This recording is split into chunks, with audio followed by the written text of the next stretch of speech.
எழுந்து நின்று இந்த வேதத்தை தூக்கி பிடிச்சு சொல்லுவோமா? உம்முடைய வசனம் என் கால்களுக்கு தீபமும் என் பாதைக்கெல்லாம் வெளிச்சமா இருக்கிறது.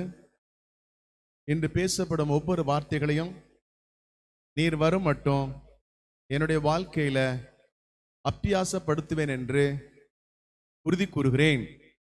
ஆமென். ஓகே, இந்த மாசத்துடைய வாக்குத்தத்தம் யாருக்கெல்லாம் தெரியும்?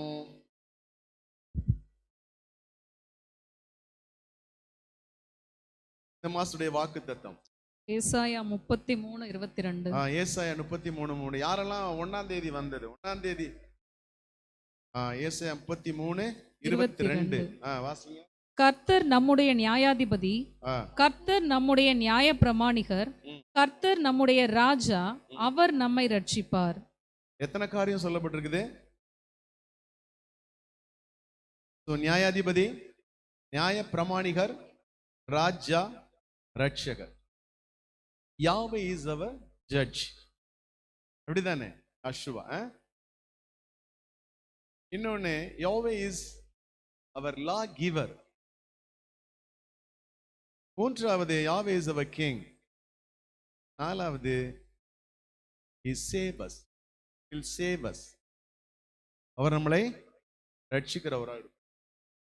அப்போ முன்னாடிய நாட்கள்ல இயேசு என்கிற இயேசுன்னு சொல்ல மாட்டாங்க அதிகமா. யாரையுமே பாத்தீங்கன்னா எருசலேம் நகரத்துல போனீங்கன்னா இயேசுன்ற பேரு எல்லாத்துக்கும் இருக்கும்.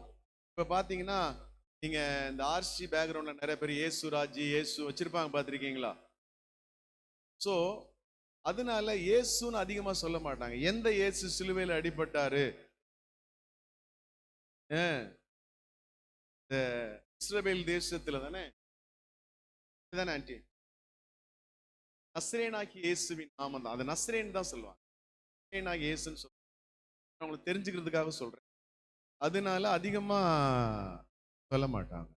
ஏன்னா இயேசுன்னு மட்டும் நம்ம மொட்டையா சொன்னோம்னா, சிலுவையில யார் அடிபட்டது, மற்ற இயேசு எனக்காக யார் மரித்தது, யார் உயிரோடு எழுந்தது, யார் அற்புதம் செய்ததெல்லாம் தெரியாது.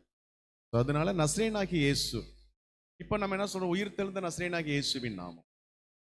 உயிர் தெழுந்த நஸ்ரேனாகி இயேசு நாமம். இப்போ அங்கிள் இப்போ லாஸ்ட்ல சொல்லும்போது என்ன சொன்ன? இந்த name of Jesus, father, son and holy spirit, I bless you. பிதா, குமாரன், பரிசுத்த ஆவியின் நாமத்தினாலே நான் உங்களை ஆசீர்வதிக்கிறேன். We should tell that. You have to use that word. Okay? கர்த்தர் நல்லவர். இப்ப பாருங்க, 4 விதமான காரியங்கள் இருக்கிறது. வெளிப்படுத்தல் 1ஆம் அதிகாரம் வாசிங்க. அந்த இது ஏன்னா தேவன் நீதி உள்ளவரா இருக்கிறாரு, நியாயப்பிரமாணிகரா இருக்கிறாரு. நல்லா புரிஞ்சுக்கொள்ளுங்க, தேவனை போல நீதிமான் யாருமே கிடையாது. ஆனா நான் நீதிமான்னு சொல்லலாம், ஆனா ட்ரை பண்ணிட்டு இருக்கேன். I try to become a righteousness person. I try to become. நான் நீதிமானாய் மாறுகிறதற்கு வேதத்தின் சட்டங்களை எதெல்லாம் கடைபிடிக்கணுமோ, ஏன்னா நியாயப்பிரமாணகர் வேதத்தினுடைய பிப்ளிக்கல் லா, அந்த சட்டத்தை எனக்கு சொல்லி கொடுக்கிற தேவன். ஒரு அல்லேலூயா சொல்லுவோமா? சோ இந்த உலக பிரகாரமான சட்டங்கள் மனிதனுக்கு ஏற்றபடி பிளெக்சிபிளாய் மாறுகிறது. மனிதனால் ஏற்றப்படுகிற சட்டம். சோ இன்னைக்கு இதுக்கு சரியில்லைன்னா நாளைக்கு அதை நைட்டோட நைட்டா என்ன பண்ணலாம்? அதை மாத்திக்கலாம். அது மனுஷனுக்கு ஏற்றபடி வளைச்சு கொள்ற சட்டம். ஆனா தேவனுடைய பிப்ளிக்கல் சட்டம் இருக்கு பாத்தீங்களா, இத மனுஷனால மாத்த முடியாது. ஒரு அல்லேலூயா சொல்லுவோமா? ஏன்னா அந்த சட்டத்துக்கு நீதிபதியா இருக்கிறவர் அவர் ஒருத்தர் தான்.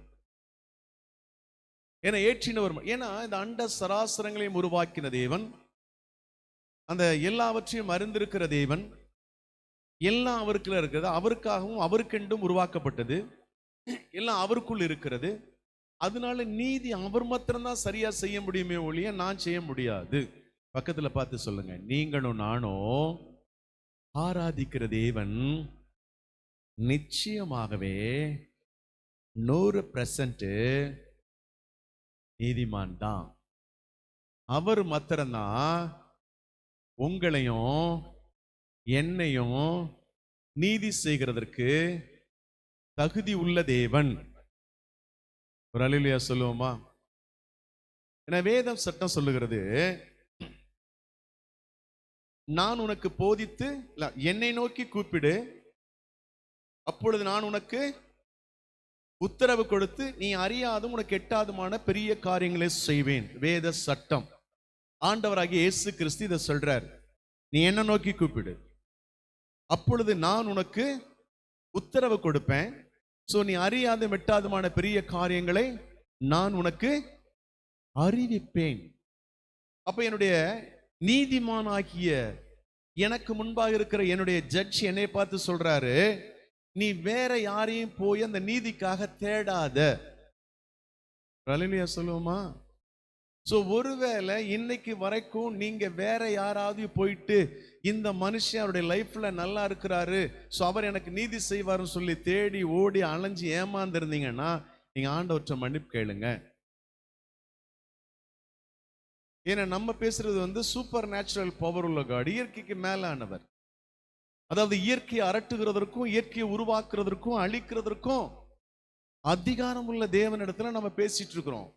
அவர் தான் எனக்கு நியாயாதிபதி, அவர் தான் எனக்கு நீதி உள்ள தேவன். சோ எனக்கு முன்பாக நீதிமான் யாரும் கிடையாது. என்னை விசாரிக்கிறதுக்கோ எனக்கு சரி சொல்றதுக்கோ யாரும் என்ன கிடையாது. ஆனா உங்களுடைய ஸ்ட்ரகிள்ல, உங்களுடைய பிரச்சனையில, உங்களுடைய ப்ராப்ளத்துல என்னைக்காவது உட்கார்ந்து தீர்வு காண்கிறதற்கு உங்களுக்கு முன்பாக இருக்கிற நீதி உள்ள தேவனிடத்துல கேட்டிருக்கீங்களோ? ஹலோ, உங்களை பார்த்தான் கேட்கிறேன். யோசிச்சு பாருங்க. ஏன்னா வேற யார்ட்டையாவது போய் கேட்டு இதுல ரெமெடி இருக்கா, இதுல சொல்யூஷன் இருக்கா, நான் இப்படி தவறு பண்ணிட்டேனே,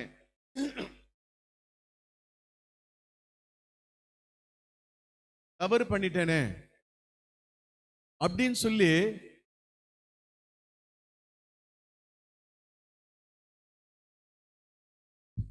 அப்போ இது தவறான ஒரு காரியம். அது ஆண்டவராய் இயேசு கிறிஸ்து நம் மன்னிப்பு கேட்கிறவர்களாய் மாற வேண்டும் என்று கர்த்தர் விரும்புகிறார். வாசிங்க. பாத்தீங்கன்னா எப்பொழுதுமே பரலோக ராஜ்யத்தில், ஆனா வேதம் சொல்லுகிறது பரலோக ராஜ்யத்தினுடைய சித்தம் செய்யப்படுகிறது போல பூமியிலையும் செய்யப்படணும். அப்ப பரலோக ராஜ்யத்துல எல்லாமே நீதி, பரிசுத்தம், எல்லாமே நேர்த்தியா நடக்கும். அதை ஆண்டவராக இயேசு கிறிஸ்து இங்க வேணும்னு சொல்றாரு. பட் நான் அதை என்ன பண்ணல, ஏற்றுக்கொள்ளல, விட்டுட்டேன். அதனுடைய விளைவு பூமியின் அழிவு, நாசம், சமாதானம் இல்லாத குடும்பம், பிரிவினை, உடைக்கப்பட்ட அனுபவம், பலவிதமான ஸ்பிரிட்டோட அதாவது சேர்ந்து வேலை பார்க்கிற காரியங்கள், பில்லி சூனியம், ஏவல். ஏன்னா தேவனுடைய பரிசுத்த ஸ்தலத்துல என்ன நடக்குதோ அதை பூமியில நான் வேணான்னு ஒதுக்குறேன். அதனால என் குடும்பத்துல பிரச்சனை, என்னுடைய பிள்ளைகளுக்குள்ளாய் பிரச்சனை. வருவாங்க ஜெபத்துக்கு, பாஸ்டர் என் பிள்ளை எங்க இருக்கிறான், எனக்கு மரியாதை கொடுக்க மாட்டேறான், எனக்கு பணம் அனுப்ப மாட்டேன்றான், என்னுடைய ப்ராப்ளம் பெருசா இருக்கு, நான் வீட்டு வாடகை கொடுக்க முடியாம உட்கார்ந்துட்டு இருக்கிறேன், சாப்பாட்டுக்கே வழி இல்லை. ஏன்னா தேவனுடைய நீதியை நம்ம ரிஜெக்ட் பண்ணிட்டு இந்த பூமியில இருக்கிற அந்த பிசாசுடைய நீதியை என்னுடைய வாழ்க்கையில நான் அபியாசப்படுத்தி அதை நடைமுறைப்படுத்தும் போது பரிசுத்த ஆவியானவர் அவருடைய நீதியினால என்னோட செயல்பட முடியாது. நம்புறவங்க ஒரு அல்லேலூயா சொல்லுவோமா? இப்ப எனக்கு ஒரு தேவை, ஒரு 50,000 வேணும். அப்ப நேரம் எங்க ஓடுறேன்? அங்கிள்கிட்டயோ இல்ல இலக்கியா யார்ட்டையோ ஓடுறேன், எனக்கு வேணும்ன்றேன். ஆனா அதுக்கு முன்பாக உட்கார்ந்து தேவனிடத்துல நான் அந்த 50,000 வாங்கலாமா வேணாமான்னு கேட்டேனா? ஆண்டவரே நீங்க ஏதாவது ஒரு வழியில் எனக்கு தருவீங்களான்னு கேட்டேனா? இல்ல, எதையுமே கேட்கறது இல்ல. சோ இவற்றை போனா இவர் தருவாரு. ஏன்னா என்னுடைய மைண்ட் செட் எங்க இருக்குன்னா இந்த பூமியிலேயே இருக்கு, மேல நோக்கி பார்க்குவேன். ஏன்னா வசனம் சொல்லுகிறது, நான் பரிசுத்தரா இருக்கிறது போல நீங்களும் பரிசுத்தரா இருங்க, அசுத்தத்துக்கு அல்ல பரிசுத்தத்துக்கு என்று அழைத்திருக்கிறேன். ஆனா பரலோக ராஜ்யத்துல பாத்தீங்கன்னா என்ன சொல்லிட்டு இருக்கிறாங்கன்னா, தேவ தூதர்கள் பரிசுத்த ஆவியானவருக்கு முன்பாக உட்கார்ந்து பரிசுத்தர், சேனைகளின் கர்த்தர், பரிசுத்தர் பரிசுத்தர் பரிசுத்தர். இரவும் பகலும் ஒரு நேரம் கூட டைம் இல்லாம ஆண்டவராக இயேசு கிறிஸ்து சொல்லிட்டு இருக்கிறாங்க. உங்களுக்கும் எனக்கும் டைம் கிடைக்கும் போது நானும் நீங்களும் பரிசுத்த ஆவியானவரை புகழ்ந்து பேசிட்டு இருக்கிறோமா? இல்ல டிவியை போட்டுட்டு அதுல உட்கார்ந்துடுறோமா? நீதி செய்கிற தேவன் உங்களுக்கு முன்பாக நிற்கிறார். இல்ல பலவிதமான வேண்டாத வார்த்தைகளை பேசிக்கிட்டு சுத்திட்டு இருக்கிறோமா? கேக்குறீங்களா? இல்ல என்ன சத்தத்தையே காணோம். என்ன பாஸ்டர் எப்ப பார்த்தாலும் நீங்க ரொம்ப ஃபேமாவே பேசிட்டு இருக்கீங்க, ரொம்ப பவன்டாவே இருக்கு, இத கேட்கறதுக்கு எங்களுக்கு இல்ல.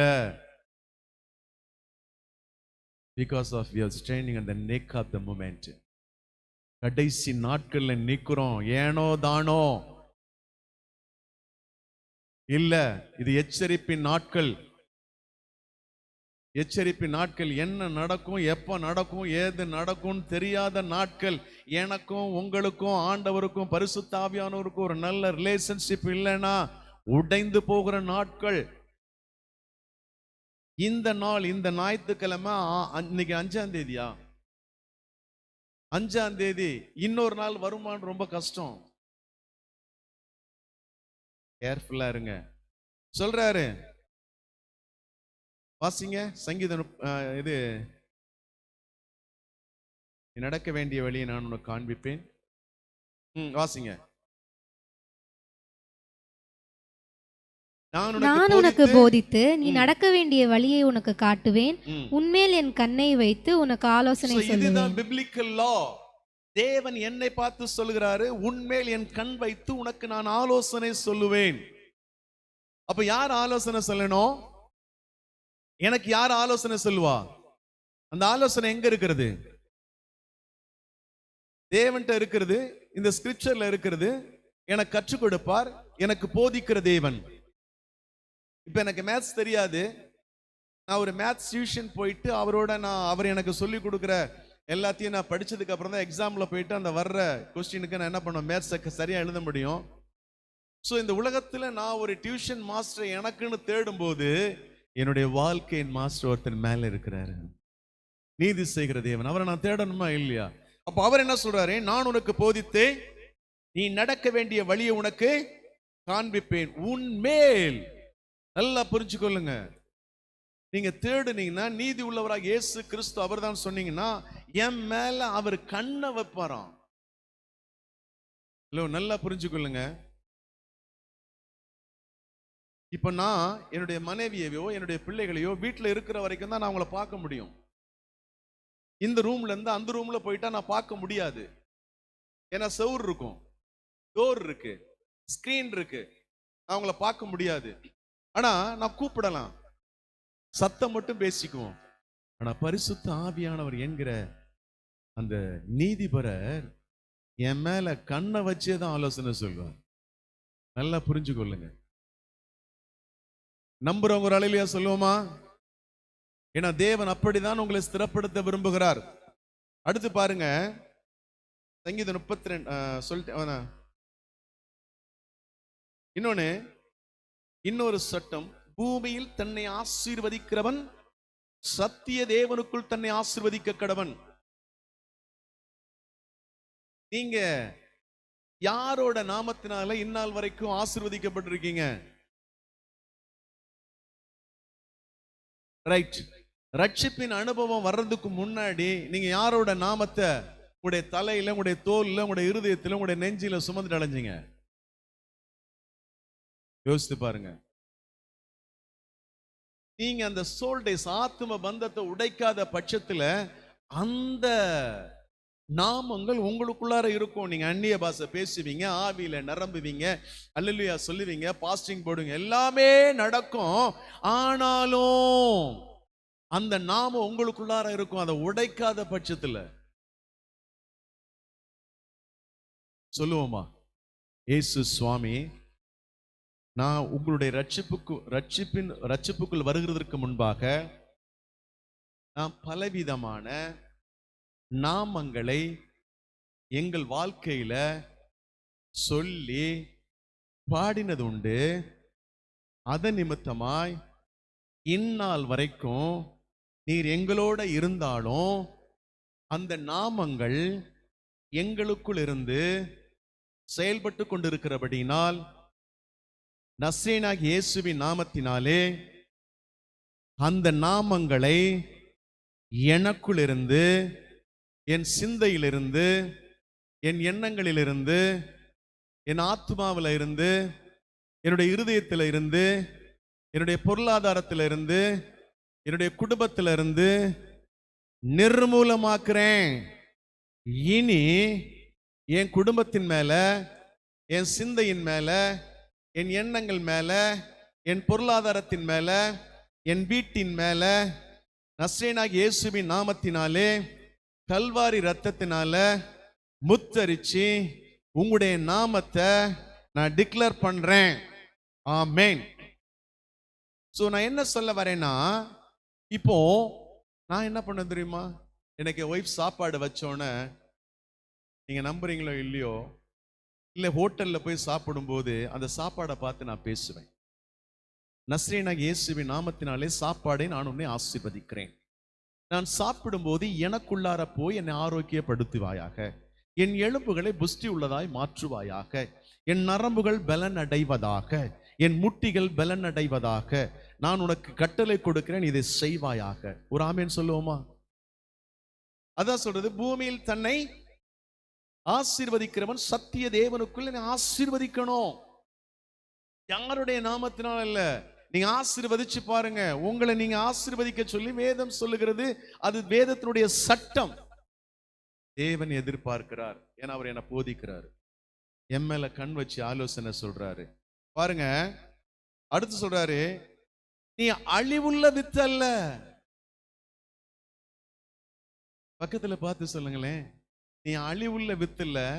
ஒருவேளை நான் ரட்சிப்புக்கு முன்பாக நான் யாரோடைய ப்ராடக்டா இருந்தேன், அவனோட ப்ராடக்டா இருந்திருக்கலாம். நான் ரட்சிப்புக்கு முன்பாக, தேவனை அறியறதுக்கு முன்பாக சுப்பையாவுடைய ப்ராடக்ட். யாரோட ப்ராடக்ட்? அவரோட சீடு. சோ என்னைக்கு ரட்சிப்பின் அனுபவம் எனக்குள்ளார வந்துச்சோ அன்னைக்கு பரிசுத்த ஆவியானுடைய ப்ராடக்ட். நம்புறவங்க ஒரு அல்லேலூயா சொல்லுங்களேன். சோ இப்ப நீங்களும் நான் யாரு? பரிசுத்த ஆவியானுடைய சீட். என்ன ஒன்றும் பேச மாட்டேன்றீங்க? நான் பேசுறது புரியுதா புரியலையா? புரியுறவங்க அல்லேலூயா சொல்லுங்க, புரியாதவங்க ஆமேன்னு சொல்லுங்க. பரவாயில்ல, போகும்போது முடியறதுக்கு முன்னாடி டீலாம். வெரி குட், நான் இன்ஃபார்ம் பண்ணிட்டேன். நல்லா வெல்கம் கபேலா இங்கெல்லாம். ஓகே, கடையும் சொல்லிட்டேன். Very good. சோ என்ன சொல்ல வரேன்னா, நீ அழிவுள்ள வித்தினால் அல்ல, என்றென்றைக்கும் நிற்கிறதும் ஜீவன் உள்ளதுமான தேவ வசனத்தினாலே நீ உருவாக்கப்பட்டிருக்கீங்க. ஹல்லேலூயா. பார்த்து சொல்லுங்க, நீங்க அழிஞ்சு போகிற வித்து அல்ல, என்றென்றைக்கும் நிற்கிறதும் ஜீவன் உள்ளதுமான தேவ வசனமாகிய அழிவில்லாத வித்தினால மறுபடி ஜெனிப்பிக்கப்பட்டிருக்கிறீங்க. ஆமென். யாரெல்லாம் சந்தோஷமா இருக்கிறீங்க? ஏன்னா நீங்களும் நானும் இந்நாள் வரைக்கும் நினைச்சிட்டு இருக்கிறோம், எங்க அப்பா தான் பெத்தாரு, அவரை தான் வளர்த்தாரு, அந்த நாமத்துக்குள்ளார கிடையவே கிடையாது. கிடையவே கிடையாது. கிடையவே கிடையாது. இன்னும் போட்டோவை வச்சு அந்த அந்த நாள் வந்தோன்னு மெமரி டேன்னு கும்பிடுறோம். இறந்து அடக்கம் பண்ண நாளுக்கு கல்லறை திருவிழான்ட்டு கல்லறை ஓடுறோம். திருவிழா இருந்துச்சு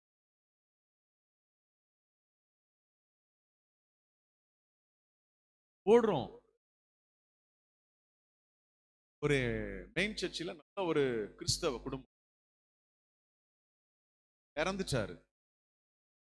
சோ நாங்க அடக்கம் பண்ணணும். பெட்டி எல்லாம் ரெடி ஆயிடுச்சு. கிரேவியார்ட்ல பெட்டி வச்சிட்டோம். அதை மூட போறோம். ஜெபம் பண்ணிட்டு இருக்கணும். மண்ணிலிருந்து வந்ததை மண்ணுக்கும், தூசிலிருந்து வந்ததை தூசிக்கும், சாம்பலுக்கும் நாங்க அர்ப்பணிக்கிறோம் சொல்லலாம். மண்ணெல்லாம் அள்ளி போடுறோம். ஜெபம் பண்ணிட்டு அதுக்கு முன்னாடி வசனத்தை ஜெபம் பண்ணிட்டு இருக்கோம். ஒரு மகன் அங்க இருந்து ஓடி வராரு. நின்றுங்க, பெட்டியை மூடிடாதீங்கன்னு ஓடி வராரு. சரி, அவர் பார்த்து அழுவ போறாருன்னா ஓடி வந்து ஒரு குவார்டர் பாட்டில், ஒரு சுருட்டு அதை உள்ள போட்டு இப்ப மூடிடுங்க, இப்ப எங்க அப்பா சாந்தி அடைஞ்சிருவாரு. ஹலோ, உண்மையா நடந்த சம்பவம், நான் சும்மா ஜோக்குக்கு சொல்லல. ஒரு நல்ல விசுவாசி, நல்ல விசுவாசி எங்க போவாரு? எங்க போவாரு? நாம ஜெபிக்கிறோம், மருந்து குடிச்சு செத்தவனுக்கு எப்படிதான் ஜெபிக்கிறோம்? கர்த்தருடைய சமூகத்தில் இருப்பாரு. எங்க இருப்பார்? எங்க இருப்பாரு? இது ஒரு மாயையான பாஸ்டர்ஸ்குள்ளார ஒரு மாயையான காரியங்கள். இயேசுவின் நாமத்தினாலே இன்னைக்கு இவர் பரதீசில் இருப்பாரு, இன்னைக்கு தேவனோட தான் இருப்பாரு. இறந்தது நான்கு செத்தாண்டா, பரலோராஜ்யம் போக முடியாது. ஏன்னா தேவனுக்கு விரோதமான காரியம். சுசைட் பண்ணினா தேவனுக்கு விரோதமான காரியம். நல்லா புரிஞ்சுக்கொள்ளுங்க. ஆனா கிறிஸ்துவின் நாமத்தினால சுவிசேஷத்தின் மித்தமாய் நீ அடிபட்டு செத்தீன்னா பரலோராஜ்யம். அல்லேலூயா சொல்லுவோமா? நான் போய் சுவிசேஷம் சொல்றேன், என்ன வெளுக்கிறான், மிதிக்கிறான், செத்துட்டேன், ஆகா எனக்கு ரிவார்டு, ஜீவ கிரீடம். அல்லேலூயா சொல்லுவோமா? நீ மருந்து கொடுத்து செத்தினா ஜீவ கிரீடம் இல்ல, ரொம்ப கஷ்டம். சோ என்ன சொல்லுகிறது? 1 பேதுரு 1:15-16 தானே? உங்களை அழைத்தவர் பரிசுத்தராய் இருக்கிறது போல நீங்களும் பரிசுத்தராய் இருங்க. எபிரேயர் 7:26 என்ன சொல்லுகிறது? பாருங்க, உங்க நடக்கையிலும் பரிசுத்தரும் குற்றமற்றவரும் மாசில்லாதவரும் பாவிகளுக்கு விலக்கினவரும் வானங்களிலும் உயர்ந்தவருமாயிருக்கிற இவ்விதமான பிரதான ஆசாரியரே. யாரு? நானும் நீங்களும் கும்பிடுகிற எனக்கு இருக்கிற நீதிமான் யாரு? பரிசுத்தரும் குற்றமற்றவரும் மாசில்லாதவரும் பாவிகளுக்கு விலகுறவரும் வானங்களில் உயர்ந்தவருமா இருக்கு. ஐயோ, நல்லா புரிஞ்சுக்கொள்ளுங்க. எங்க அப்பா யாரு? எழுதி வச்சுக்கொள்ளுங்க. எபிரேயர் 7:26 யாரு எங்க அப்பா? எனக்கு நீதி செய்கிறவர் தண்ணி அடிக்கிறவன் இல்ல. எனக்கு நீதி செய்கிறவன் இங்க ஒரு வீட்டுக்கு போறது நைட்டுக்கு, அடுத்த வாரம் அங்க ஒரு ஷிஃப்ட் போட்டு போறவர் அல்ல. ஹலோ, கேக்குதானே என்ன சொல்ல வரேன்னு? கண்காணியானவன் ஒரே மனைவி உடையவன் சொல்லி வேதம் சொல்லுது. கண்காணியானவனா எனக்கு தலைவனா இருக்கிறவன் ஒரே மனைவி தான் இருக்கணும். எனக்கு தலைவனா இருக்கிறவன், அவன் நல்லவன் நான் நினைக்கிறவன், இந்த ஒரு வாரம் இங்க ஒரு ஷிஃப்ட், இன்னொரு வாரம் அங்க ஒரு ஷிஃப்ட், இவன் தலைவனே கிடையாது. நல்லா புரிஞ்சுக்கொள்ளுங்க. எங்க அப்பா நீதிமான். அழகா சொல்லுது, பரிசுத்தர், குற்றமற்றவர், மாசில்லாதவர், பாவிகளுக்கு விலகி ஓடு. அலே அந்த இது அப்படியே நமக்கே உள்ள அரிக்கணும். என்னுடைய இருதயத்தின் ஆழத்திலிருந்து நான் மாறணும். I want a transformation in my life. என்னுடைய வாழ்க்கையில ஒரு மாற்றம். யாரெல்லாம் நம்புறீங்க? யார் நம்புறீங்க? இந்த வசனத்துல நான் மெடிடேட் பண்ணும்போது இருதயத்துக்குள்ளார ஆண்டவரோடு அழ ஆரம்பிச்சேன். ஆண்டவரே, ஒருவேளை முந்தைய நாட்கள் இப்படிப்பட்ட காரியங்கள் எனக்கு இருந்திருக்குமோ, நான் மாசற்றவனா இருந்தேன், பாவியா இருந்தேன், நான் மன்னிங்க. அதுக்காக இந்த மாதிரிலாம் சுத்தல, தண்ணி எல்லாம் அடிக்கல, சினிமா பார்ப்பேன். நல்லா புரிஞ்சுக்கொள்ளுங்க. அப்ப இப்படிலாம் நிறைய பாவம்லாம். சினிமா பார்ப்பேன், ஒரு நாளைக்கு 4 பார்ப்பேன். இப்போ இல்ல, அப்போ ரட்சிப்பின் அனுபவம் எனக்குள்ளார வரதுக்கு முன்பாக காலையில, ஏன்னா ஒருத்தருடைய ரசிகன் நானு, ஒருத்தருடைய ரசிகன். காலையில ஒரு பார்ப்பேன், அவரை மாதிரியே ட்ரெஸ்ஸை வாங்குவேன், அவரை மாதிரியே ஷூவை போட்டு போவேன். அப்ப தெரியாது எங்க அப்பா ஏசாமி தான் கதாநாயகன், எனக்கு தெரியாது. ஒரு அல்லேலூயா சொல்லுவோமா? அப்ப அவர் தான் எனக்கு கதாநாயகன் நினைச்சேன், தெரியாம செஞ்சுட்டேன். ஆண்டவரை ஏற்றுக்கொண்டு சொன்ன, அப்பா தெரியாம செஞ்சுட்டேன்பா, நீ உங்களை மாதிரி நான் ட்ரெஸ் போட போறேன், உங்களை மாதிரி நான் பரிசுத்தமா மாற போறேன், உங்களை மாதிரி நான் எல்லாம் செய்ய போறேன், உங்களை மாதிரி பைபிள் வாசிக்க போறேன், உங்களை மாதிரி பரிசுத்தமா மாற போறேன். ராமேன் சொல்லுவோமா? என் தேவன் அப்படிப்பட்டவர் தான். வாசிங்க சங்கீதம் 33:5 வாசிங்க. அவர் நீதியிலும் நியாயத்திலும் பிரியப்படுகிறார். பூமி கர்த்தருடைய காருண்யத்தினால் நிறைந்திருக்கிறது. அவர் நீதியிலும் நியாயத்திலும் பிரியப்படுகிறார். யார் பிரியப்படுகிறார்? He loves righteousness and justice. நல்லா புரிஞ்சுக்கொள்ளுங்க. ஆண்டவராகிய இயேசு கிறிஸ்து நீதியிலும் நியாயத்திலும் பிரியப்படுகிற தேவன், நீதி செய்கிற தேவன். சோ அப்ப சொல்ல பாருங்க, ஒருவேளை சில நேரங்களில் நம்மை சுற்றி பார்க்கும்போது ஒரு கவலையோடு எதையோ தேடி ஓடுகிற ஜனங்களை நம்ம பார்க்கலாம். பார்த்துருக்கீங்களா? நம்மளை சுற்றி நம்ம சில நேரங்களில் பார்க்கும்போது ஒரு துக்க முகம், உடைஞ்ச அனுபவங்களுடைய ஜனங்களுடைய அந்த காரியங்களை நம்ம பார்க்கலாம். But the psalmist saw goodness. ஹல்லேலூயா சொல்லுமா. இந்த வசனத்தின்படி சங்கீதக்காரன் அங்க என்னத்தை பார்க்கிறான்? ஒரு தேவனுடைய நன்மையை பார்க்கிறான். ஒரு ஹல்லேலூயா சொல்லுங்களேன். ஆனா நான் என்ன பார்க்கிறேன் அப்படின்னா, சில நேரங்களில் அப்படி பார்க்கிறோம். பாருங்க, ஒருவேளை நாம் நீதியற்றவர்களையும் நீதி இல்லாதவர்களையும் என்னை சுற்றவர நான் பார்த்து வேதனைப்பட்டு கொண்டிருக்கலாம். But the psalmist saw God's righteousness and justice. நல்லா பாருங்க. ஆனா சங்கீதக்காரன் ஆண்டவரை மாத்திரம் பார்க்கிறான், ஒரு நீதி உள்ள நியாயாதிபதியா பார்க்கிறான். ஆனா அந்த என்ன சுற்றவர அந்த சரௌண்டிங் அரௌண்ட்ல இருக்கிற அவங்கள பார்த்து நீதியற்றவர்கள் நான் இப்படி பார்க்கிறேன். ஆனா கர்த்தரை மாத்திரம் அவன் பார்க்கிறான். நீங்களும் நான் ஆண்டவராய் இயேசு கிறிஸ்துவை பார்க்கும்படி பாருங்க. இன்னொன்னு, open your eyes and look around you, see the wonderful new things. உடைய கண்களை திறந்து பாருங்க, உங்களை சுற்ற வர பார்க்க ஆரம்பிங்க. சொல்ல பாருங்க, you see the wonderful new things God's doing. ஒரு ஒரு என்ன சொல்றாருன்னா, ஒரு புதிய பாடலை நீங்க பாட ஆரம்பிப்பீங்களா? இப்போ சங்கீதக்காரனை போல உங்களுடைய கண்களை ஓபன் பண்ணி உங்களை சுற்றவரை நீங்க பார்க்க ஆரம்பிக்கும் போது அதுல என்னன்னா ஆச்சரியமான ஒரு புதிய காரியங்களை நீங்க பார்ப்பீங்களாம். அது அங்கதான் இருக்கு, அங்கதான் இருக்கு. அது அந்த நியூ சாங். ஒரு ஹல்லேலூயா சொல்லுவோமா, பாடுவோமா? எல்லாரும் சேர்ந்து என்னோட அப்புறம் போகிறவர் போல காணப்பட்டு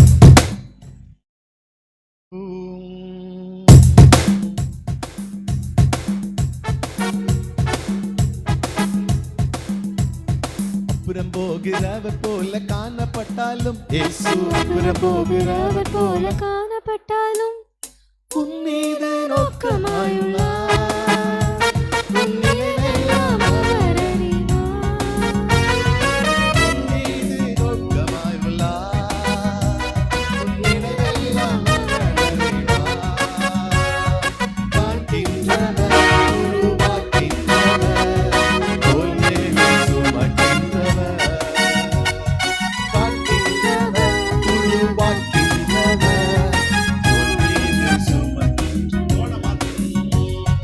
அப்புறம் போகிறவர் போல காணப்பட்டாலும் இயேசு அப்புறம் போகிறவர் போல காணப்பட்டாலும்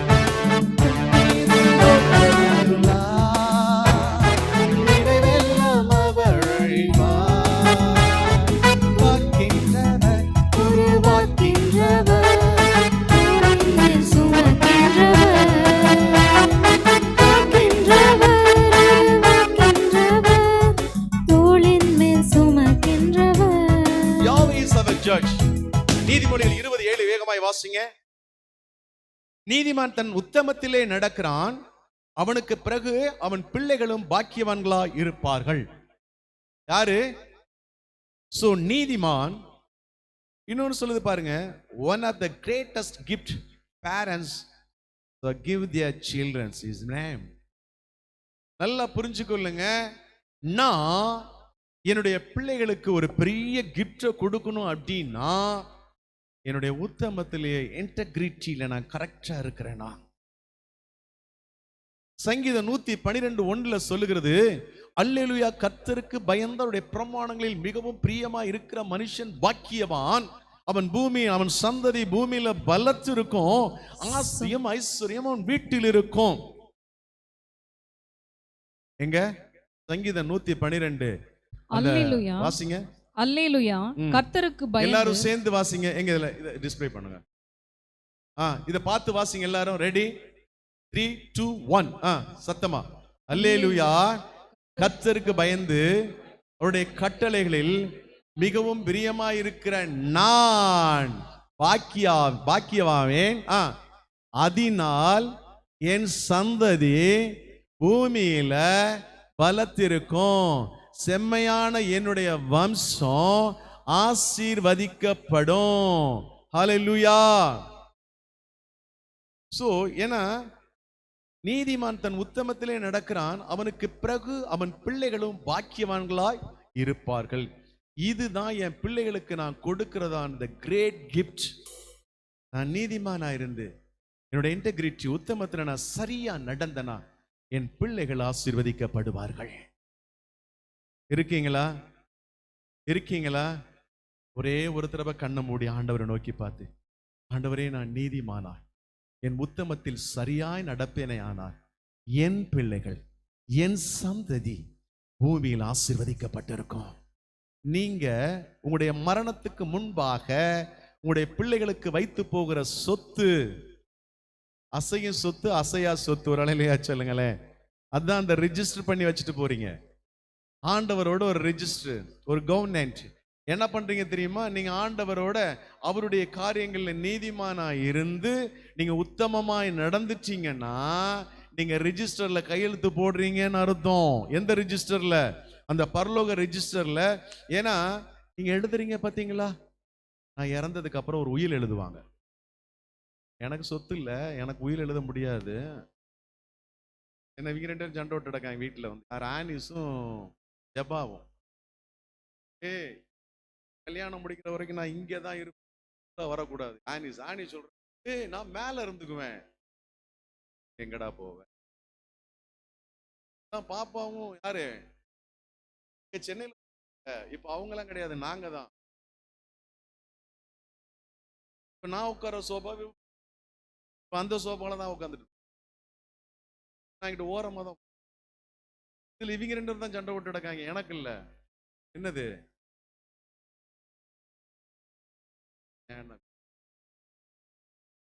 அது ஜோக்கா சொல்றேன், அவங்க பேசிட்டு இருக்கும்போது ஜோக்கா சொல்றேன், அதை ஒன்றும் சொல்ல வரல. நான் என்ன சொல்றேன் அப்படின்னா, இறக்குறதுக்கு முன்பாக நம்ம என்ன பண்ணோம், பிள்ளைகளுக்கு எல்லாம் உயில் எழுதி வச்சிருவோம், பிரிச்சிருவோம். ஆனா நான் இறந்ததுக்கு அப்புறம் அந்த உயிலை வச்சு அவங்க எல்லாம் சண்டை விட்டு அடிச்சு வெட்டி கிடப்பாங்க. நடக்குதா இல்லையா? அது கோர்ட்டுக்கு போயிட்டு அது ஒரு 10 வருஷம், அது யாருக்குமே இல்லாம இவங்க பணத்தை கட்டினதான் மிச்சம். ஆனா அப்பா சொல்றாரு, நீ நீதிமானாய் நீ உத்தமமாய் நடந்தீங்கன்னா நீ இப்பமே என்னோட உட்காந்து நீ ரிஜிஸ்டர் பண்ற, டாக்குமெண்ட் ரிஜிஸ்டர் பண்ற, இதுக்கப்புறம் உன் பிள்ளைகளை நான் பார்த்துக்க வேண்டாம். ஒரு ஆலையிலையா சொல்லும். நீ யாராரோ போய் எங்கெங்கயோ பாக்குறீங்க, ஆண்டவர் சொல்றாரு நீ கவலைப்படாத, 2 காரியம், நீதிமானாயிரு உத்தமனாயிரு, உன் பிள்ளைய நான் பார்த்துக்கிறேன்டா. ஒரு ஆலையிலையா சொல்லுங்க, ஒரு ஆமேன்னு சொல்லுவோமா?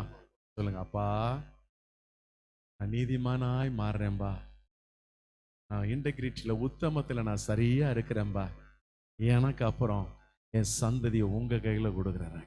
அல்லேலூயா. பிள்ளைகளுக்காக ஜெபம் பண்ணுங்க, என் சந்ததிகளுக்காக ஜெபம் பண்ணுங்க. இன்னைக்கு வரைக்கும் நான் ஆண்ட்ரூஸ், ஜெனிக்கு, ஜெமிமா, ஹாசிம்க்கு நான் ஜெபம் பண்ணிட்டு இருக்கிறேன். பேர பிள்ளைங்களுக்கெல்லாம் நீங்க நம்புறீங்களோ இல்லையோ, இதோட உங்க பிள்ளைகளுக்கும் உங்களுக்காக ஜெபம் பண்ணிட்டு இருக்கிறோம்.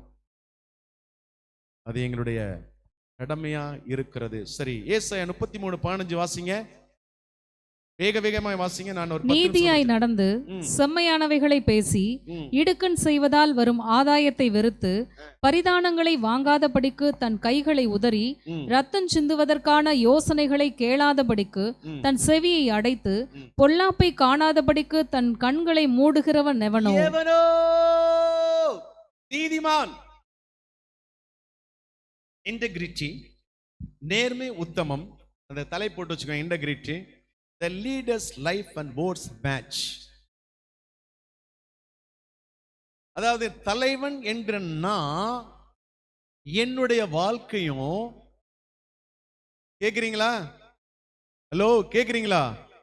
தலைவனா இருக்கிற என்னுடைய வாழ்க்கையும் இந்த ஸ்கிரிப்சருடைய வேர்டும் 2 மேட்ச் ஆகணும். பக்கத்துல பார்த்து சொல்லுங்களேன், நீங்க கிறிஸ்துவுக்குள் தலைவரா இருக்கிறீங்கன்னா உங்களுடைய வாழ்க்கையும் இந்த வேத புத்தகத்தின் சட்டமும் ஒரே மாதிரி இருக்கணும். புரியுதா? என்ன ஒன்னும் சொல்ல மாட்டேன்றீங்களே? போர் அடிக்குதா? இல்ல வேற ஆசீர்வாதத்தை மட்டும் பேசிட்டு போயிடுவா? போர் அடிக்குதா? சரியாதான் பேசுறேனா? அம்மா பேசுமா, சரியாதான் பேசுறேனா? கேக்குதா? ஏன்னா இதை சொல்லி ஆகணும், அதனாலதான் உங்களுக்கு நான் தெளிவா சொல்லிட்டு இருக்கிறேன். சோ இன்டெகிரிட்டி, நீதியாய் நடந்து செம்மையானவைகளை பேசணும். சோ அப்ப என்னன்னா, உண்மை என்பது நான் நீதியா நடக்கணும், செம்மையானவைகளை மாத்திரம்தான் பேசணும். தேவையற்ற காரியங்களை நான் பேசுகிறதற்கு எனக்கு அதிகாரம் கிடையாது. அடுத்து justice. The leaders reject dishonor gain. நான் தலைவனா இருக்கும்போது என்னுடைய பொறுப்புல எனக்கு பாருங்க எனக்கு வருகிற அந்த கெயின் எல்லாம் எனது லாபங்கள், பெரிய காரியங்களை எல்லாத்தையும் என்ன பண்ணுவானா ஒரு லீடர் அது எனக்கு டிஸ்ஆனர், அது எனக்கு தேவையற்றது என்று சொல்லி அதை ரிஜெக்ட் பண்ணிக்கிட்டே இருப்பானா. வாங்கி வாங்கி உள்ள போட்டு என்னைக்கு ஈடிலேருந்து வர்றாங்களோ அன்னைக்கு ரைட் பண்ண விட மாட்டோம். ஒரு அல்லேலூயா சொல்லுவோமா? ஏன்னா நீதி உள்ள தேவன் என்னோடு இருக்கிறபடி நான் சொல்றா பாருங்க. ஒரு லீடர் டிஸ்ஆனஸ்ட் அப்படின்னா தேவையற்ற காரியங்களை தன்னுடைய வாழ்க்கையில லாபமாய் வருகிறதை அவன் என்ன பண்ணிக்கிட்டு இருப்பான்? ஸ்கிப் பண்ணிட்டே தான் இருப்பான். அவன் தான் நீதிமான். உங்களுடைய வாழ்க்கையில நீதிமானா இருக்கிறீங்கன்னா தேவையற்ற காரியங்கள் உங்களுக்குள்ளார வரும்போது நீங்க ஸ்கிப் பண்ணிக்கிட்டே இருக்கணும். இருக்கீங்களா? ஒரு ஆமென் சொல்லுவோமா? இதெல்லாம் நீங்க சேர்த்து வச்சீங்கன்னா ஆண்டவர் சொன்னது போல இந்த ரிஜிஸ்டர் உங்களுடைய பிள்ளைகளுக்கு ஆசீர்வாதமாய் மாறாது. எனக்கு ஒருத்தர் எழுதியிருந்தார், ஒயில் வெளிநாட்டுல இருந்து பிரேயர் பண்ணியிருந்தாரு. இந்த மாதிரி இந்த வயசுல அவளுக்கு கீழே விழுந்து பேரலைஸ் ஆச்சு. டாக்டர் எல்லாம் மெடிசன் என்ன அது கீழாகிறதுக்கு வேற வழியே ஏதாவது தான் ஆகும்.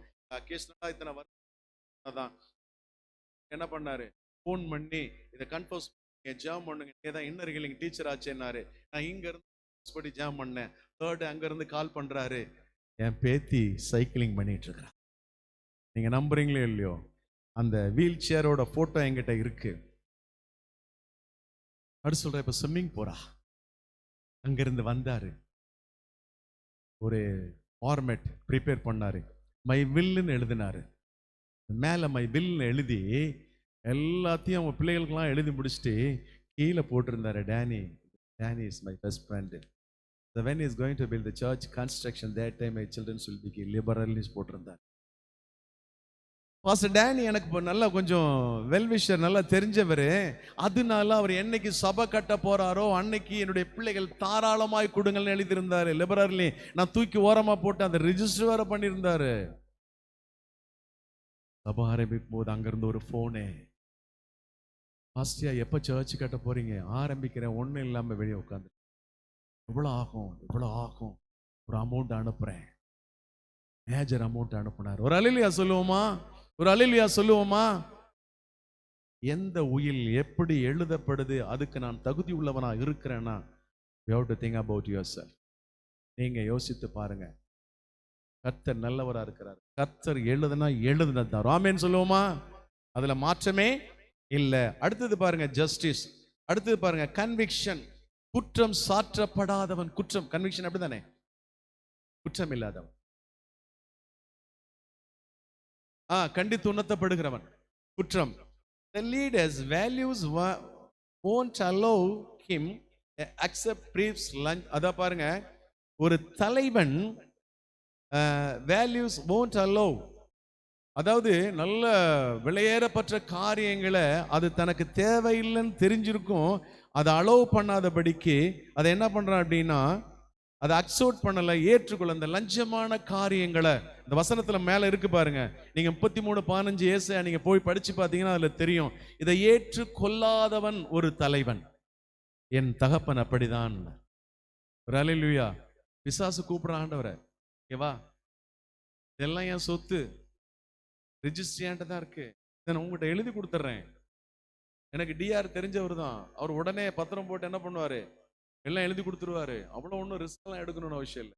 ஆண்டவர் சொன்னாரு, விட என்ன சொன்னாரு, என் பின்னாடி வாடா, எல்லாம் ஒரு ஆள் என்கிட்ட சொத்தை பத்தி சொல்லுவோமா? ஆண்டவர் சொன்னாரு, ஒரே மிதி தான், ஓடிய போயிடுவான். அவன் திரும்பி நின்றா ஒரு ஓங்கி ஒரு மிதி கொடுத்துருப்பாரு ஆண்டவர். அவன் திரும்பாம அப்படியே போயிட்டான். தேவனாகிய கர்த்தரை பரீட்சை பாராதிரு. நீதி செய்கிற தேவன் நீதியாய் வசனத்திலே அடிச்சாரு. சோ அடுத்தது பாத்தீங்கன்னா பாசிட்டிவ் ஃபோக்கஸ், நேர் நோக்கு. வாழ்க்கையில the leaders refuse to dwell on destructive issue. So உங்களுடைய மனதை பாதிக்கிறதான, யோசனையை பாதிக்கிறதான சில காரியங்கள் உங்களுக்குள் வறுமையானால், உங்களுக்குள்ளார ஊடுருவி வறுமையானால், நீங்க அதை ரிஜெக்ட் பண்ணீங்கன்னா யூ ஆர் த லீடர். ஏன்னா வேதம் சொல்லுகிறது, நான் சொல்லல. 5வது பியூர், பரிசுத்தம். சொல்றாரு பாருங்க, the leader disciplines his or her mind to remain clean and pure. ஒரு தலைவன் தன்னுடைய சிந்தை, தன்னுடைய காரியங்கள்ல மறுபடியும் அதை சுத்தப்படுத்தி பரிசுத்தமா இருக்கிறவன் எவனோ அவன் நீதிமான் தலைவனா இருக்கு. நம்புறவங்க ஒரு அலையில சொல்லுங்களேன். 6வது செக்யூர், பாதுகாப்பு. The leader is firm, stable in his identity and a source of strength. ஒரு தலைவன் எப்பொழுதும் பாத்துங்க தன்னுடைய ஐடென்டிட்டினா என்னது, அடையாளத்துல சரியா இருக்கிறவனா இருக்க வேண்டும். கொடுக்கப்பட்ட தேவனால் கொடுக்கப்பட்ட அந்த நீதியின் அடையாளத்துல சரியா இருக்கணும். அவனுக்கு வருகிற சோர்ஸ் அது நல்லா இருக்கு அப்படின்னு சொல்லி அதுல என்ன, அதுல உள்ள பலத்தை ஏற்றுக்கொள்ளாதபடிக்கு அதையெல்லாம் ரிஜெக்ட் பண்றவன் தான் யாரு, தலைவன். ஒரு அல்லேலூயா சொல்லுவோமா? பாருங்க, நியாயப்பிரமாணத்தை கட்டளையிடுகிற ஒருவர் அவரே ரட்சிக்கவும் அழிக்கவும் வல்லவர். அது யாக்கோபு 4:12 வாசிங்க, நான் முடிக்க போகிறேன். பாருங்க, எனக்கு நீதி செய்கிறவரும் லா கிவரும் கட்டளையிடுகிறவரும் சட்டத்தை நிறைவேற்றுகிறவரும் அவர் ஒருவரே. என்னை ரட்சிக்கிறதற்கும் அவருக்கு மட்டும்தான் தகுதி இருக்கிறது. என வசனம் தெளிவாய் சொல்லுகிறது. யாக்கோபு எழுதின புஸ்தகம் 4:12 எழுதி வச்சுக்கொள்ளுங்க. There is only one lawgiver and judge, the one who is able to save and destroy. அவருக்கு மாத்திரம்தான் அதை சேவ் பண்ணி வைக்கிறதுக்கும் அழிக்கிறதுக்கும் ரைட்ஸ் இருக்கு. அவரு தான் எனக்கு நீதி உள்ளவராகவும் நியாயாதிபதியாகவும் என்னை ரட்சிக்கிறவராகவும் இருக்கிறார். அதுதான் பரிசுத்த ஆவியானவர். ஒரு அல்லேலூயா சொல்லுவோமா? ஒரு அல்லேலூயா சொல்லுவோமா? அடுத்தது வாசிங்க, ரொம்ப இருக்கு. ஏசாயா 35:4. மனம் பதறுகிறவர்களை பார்த்து நீங்கள் பயப்படாதிருங்கள். ஆண்டவர் உங்களை பார்த்து சொல்றாரு, பயப்படாதிருங்கள், திடன் கொள்ளுங்கள், திடன் கொள்ளுங்கள். இதோ உங்கள் தேவன் நீதியை சரிக்கட்டவும். உங்களுக்கு விரோதமாய் எழும்பி நிற்கிற அன்ரைச்சியஸ்னஸ் காரியங்களை இப்ப ஆண்டவராக இயேசு கிறிஸ்து நீங்களும் நானும் பதறி போய் நிற்கிற வேளைகளில இப்ப நீதியை சரிக்கட்ட ஆரம்பிக்கிறார். எங்க ஒரு சத்தத்தை காணோம். ஒருவேளை நீங்க மனதளவுல உடைக்கப்பட்டிருக்கலாம். நீங்க நீதியா இருந்தும் அது நீதி சரியில்லாம உங்களுக்கு என்ன ஆகலாம், அதை டைவர்ட் பண்ணி போயிட்டே இருக்கலாம். நீ எதிர்பார்த்து காத்திருக்கலாம். நீ பதறாத. இப்ப ஆண்டவர் சொல்றாரு, நீதியை சரி கற்றவர் பார்த்து சொல்றாரு, பதறாத, பதறாத. வாசிங்க. உங்கள் தேவன் பதிலளிக்கவும் வருவார், அவர் வந்து உங்களை ரட்சிப்பார் என்று சொல்லுங்கள். சொல்லுங்க. நீதிமான் தலைவன் பார்த்து சொல்லுங்க, அவர் உங்களை பதிலளிக்கிற தேவன், அவரே வந்து ரட்சிப்பார். அப்ப எனக்கு ரட்சிப்பு கொடுக்கிற யாரு, என்ன பதற வேணான்னு சொல்றது யாரு? பரிசுத்த நீதிமான். சோ அவர் சொல்றாரு. அடுத்து பாருங்க, உலகத்தின் துன்மார்க்கத்துக்கென்று நீதிமான் பதிலளிக்கவும் நீதிமான்களை பெரிய ரட்சிப்பினால் மீட்டு கொள்ளவும் ஒரு நாள் வருவார், அந்நாளிலே மீட்கப்படுவார்கள், முழுவதும் ரட்சிக்கப்படுவார்கள். ஸோ நம்ம பர்சன்ட்லி வெயிட். அங்கிள் சொன்னாங்கல்ல, அந்த கழுகு உயர பறக்குது, அங்க போய் வெயிட் பண்ணுது. Wait for the lord. கர்த்தருக்கு காத்திருக்கிறவர்கள் புது பலன் அடைந்து கழுகுகளை போல செட்டைகளை அடித்து உயர எழும்புவார்கள். யாரு நடந்தாலும் இப்ப நீங்களும் நானே who we are now, who we are, நம்ம யாரு? like a eagle, like a eagle. என்னை பார்த்து பதற வேணான்னு சொல்றது. ஆன்டி சொன்னாங்க, டாம் அதுக்குள்ளார ஊடுருவி போய் அங்க நிற்கும், ரெக்கை அப்படியே வச்சுட்டு நிற்கும். புயல் வந்தாலும் சரி, சூறாவளி வந்தாலும் சரி, எல்லாத்தையும் எதிர்த்து போகணும். கழுகுடைய காரியங்கள் அவ்வளோ நல்லா இருக்கும். ஏசாயா 51:4. என் ஜனங்களே எனக்கு செவி கொடுங்கள், என் ஜாதியாரே என் வாக்கை கவனியுங்கள். வேதம் என்னிலிருந்து வெளிப்படும், என் பிரமாணத்தை ஜனங்களின் வெளிச்சமாக ஸ்தாபிப்பேன். 7வது வசனம். நீதியை அறிந்தவர்களே, என் வேதத்தை இருதயத்தில் பதித்திருக்கிற ஜனங்களே எனக்கு செவி கொடுங்கள். மனுஷரின் நிந்தைக்கு பயப்படாமலும் அவர்கள் தூஷணங்களால் கலங்காமலும் இருங்கள். 51:4-7 எழுதி வச்சுக்கோங்க, வீட்டில் போய் மெடிடேட் பண்ணுங்க. Last, Yahweh is our King, the King of glory, rise and fight for me. ராஜாவாகிய மகிமையுள்ள ராஜா எழுந்து எனக்காக யுத்தம் செய்கிறவர். ராஜா எங்க அப்பா எனக்காக யுத்தம் செய்கிறவர். எந்த சூழ்நிலையானாலும் சரி, எந்த சூழ்நிலையானாலும் சரி, எனக்காக யுத்தம் செய்கிறவர். பிசாசு வருவான் ஆண்டவற்ற. நான் இவளை ஏதாவது டிசைட் பண்றதுக்கு நான் போகிறேன், எனக்கு அனுமதி கொடுங்க. ரைட், போ. அங்க போவான். ஒரு வேலி இருக்கும். அவன் சொல்லுவான், வேலி போட்டிருக்கீங்களா, எப்படி உள்ள போக முடியும், தொட முடியலையே. அவன் நீதிமானியா, உத்தமனும் சன்மார்க்கனும் பொல்லாப்பை விட்டு விலகிறவனுமா இருக்கிறாயா, அவனுக்கு வேலிதாயா இருக்கும். ஒரு அலிலியா சொல்லுவோமா, ஒரு அலிலியா சொல்லுவோமா. கர்த்தர் வேலி அடைத்து பாதுகாக்கிற தேவன், யுத்தம் எனக்காக யுத்தம் செய்கிறவர். Standing on the battle. யாரு? என்னோட நீதிமான் எனக்காக யுத்தம் செய்கிறவராய், ராஜாவாய் பிசாசுக்கு முன்பாக அந்த பேட்டில் நின்று யுத்தம் செய்கிறார். அவர் ஜெயிக்கிறார். நான் வெற்றியை நான் எடுத்துக்கொள்கிறேன். அல்லேலூயா. நான் அமர்ந்திருந்து நானே தேவன் என்று, யுத்தம் என்னுடையது. நான் எப்படி யுத்தம் பண்றேன்னு பாரு. நான் எனக்கு உங்களுக்கு என்ன வேலை? கை தட்டணும். ஓ பாரு, எங்க அப்பா எப்படி அடிக்கிறார் பாரு. ஒரு அடி அடிச்சோன்னு பாரு, எந்திரிக்க முடியாம. ஓ கை தட்டணும். யாராரு? நீங்களும் நானும் உட்கார்ந்துகிட்டு ஆண்டவருடைய யுத்தத்தை பார்த்து கை தட்டணும். இதுதான் நம்மளோட வேலை. அவரே, பா நீங்க நல்லா அடிக்கிறீங்கப்பா. அப்பா பின்னாடி போயிட்டு அவனுக்கு பின்னாடி ஒரு மிதி கொடுங்கப்பா. சொல்லணும் பிசாசுக்கு. ஆண்டவர் பார்த்து சொல்லணும், பிசாசு பின்னாடி ஒரு மிதி மிதிங்கப்பா, இந்த காலை உடைங்கப்பா. அது நான் என்ன தெரியுமா? பிரேயர் பண்ணா பண்ணா பண்ணா பண்ணா பண்ண. கர்த்தர் நல்லவர். பாருங்க, சகரியா 9:9 சொல்றது, உன் ராஜா உன்னிடத்தில் வருகிறார், அவர் நீதி உள்ளவரும் ரட்சிக்கிறவரும் தாழ்மை உள்ளவருமா இருக்கிறார். என் ராஜா நீதி உள்ளவரையா. அவர் ஏனோ தானோன்னு சண்டை போட மாட்டாரு. அவர் நீதியாய் என்னை ஜெயிக்க வைக்கிற தேவன்.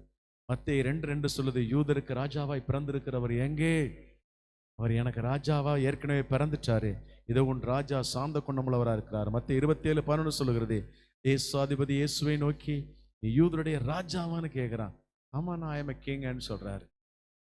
ஸோ இன்னைக்கு நம்முடைய வாழ்க்கையில் ஆண்டவராக இயேசு கிறிஸ்து ஒரு நீதிபதியாய், ஒரு சட்டத்தை என்னுடைய வாழ்க்கையில நிறைவேற்றுகிற நியாயாதிபதியா, நியாய பிரமாணகராய், என்னுடைய வாழ்க்கையில ரூல் ஓவர் பண்றதுக்கு இந்த தேசத்துல என்னை சுற்றவர சத்துருவின் கிரியைகளோ, அரண்களோ, பலவீனங்களோ, வியாதியோ, வறுமையோ, தருத்திரியமோ என்னை மேற்கொள்ள கூடாதபடிக்கு ராஜாவா இருந்து யுத்தம் செய்து என்னை ஜெயிக்க வைக்கிறவராய், என்னை ரட்சிக்கிறவராய் வந்திருக்கிறாய். கரங்களை தட்டி ஆண்டவரை மகிமைப்படுத்துவோமா?